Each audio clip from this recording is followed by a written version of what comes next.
Takže dneska som našiel normálne krásny úlovok a ukážem vám presne čo.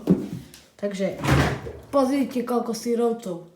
Táto išiel autom a ja som mu normálne povedal, že zastavím, vidím huby a syrovce. A táto také, že to niečo sa keď zdá.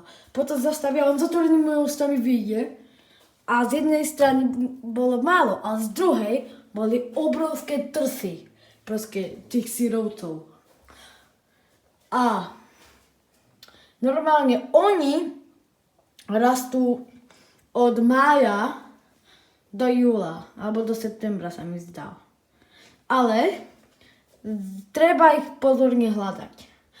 Na mŕtvych bukoch je to parazit stromový, hodí sa do vegetariánskych jedál, napríklad rezeň v trojobale, alebo na smotanie ho urobiť.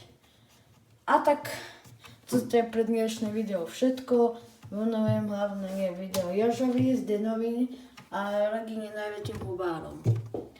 Tak, nezabudnite hodiť like, odber a tiež sa prihlásiť na môj kanál.